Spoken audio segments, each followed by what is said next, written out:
Hi, mga mahal, ang ating topic ngayon ay tinatanong ni Jose. Ang tanong niya ay, Ma'am, meron po bang tableta o maiinom na pwedeng pampael sa isang babae? So yan ang ating pag-uusapan for today's video. Interesado ka bang malaman?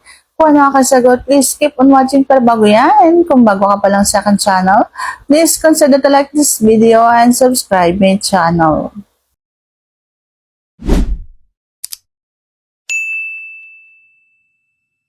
So, meron nga bang pwedeng mainom para mael ang isang babae? Ang maisasagot ko ay hindi ko alam. Mas maganda kasi na magbibigay ko sa inyo yung nasubukan ko na. Pero wala nga ako maibibigay kasi wala naman ako nasubukang gamot. Ang unang-una nga kapag pael sa isang babae, so syempre dapat mabango. Yung alam mo yung bango na hindi masangsang. Yan yung unang nakakapagpael sa akin. Hindi ko kailangan ng kahit anong inumin basta ikaw ay mabango. Mabango ka pa lang, masarap ka ng yakapin, masarap ka ng laplapin, masarap ka ng lamukusin, masarap ka ng hawak-hawakan, yung mga ganun, himas-himasin. Yan yung nakakapagpael sa akin yung mabango. Pangalawa, masarap ka tingnan kapag manipis lang ang iyong pambaba. Manipis tapos medyo maumbok, mabukol, yung hindi pa sobrang tigas pero may bukol na siya. Masarap yun tingnan para sa akin.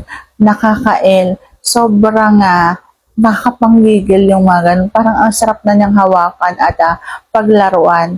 Yun. Hindi mo kailangan uminom ng kung ano-anong tableta. Hindi mo kailangan ng kung ano-anong pampael.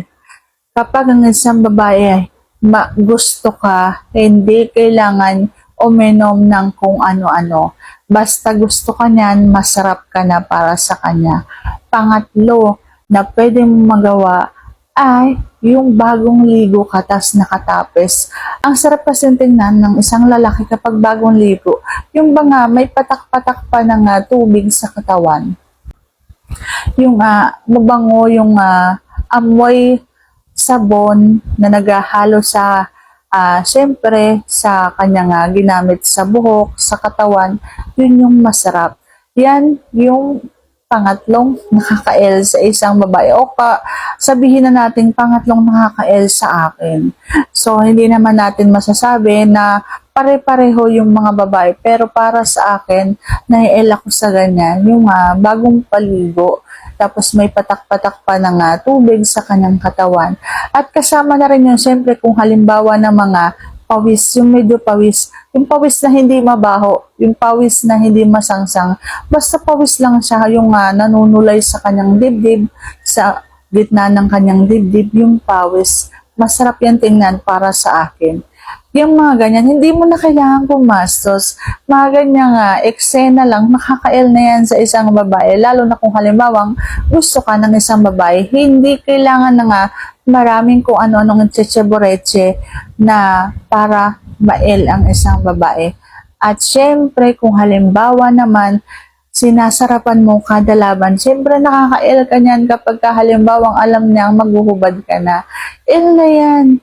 Siyempre, dapat kada laban para hindi mahirap ayain ng isang babae, dapat sa una pa lang, sa unang sabak ninyo sa pagkipagpalakpakan, ibubuhos mong lahat para malaman niya na masarap yung kada palakpakan kapag kayo ay nagpapalakpakan.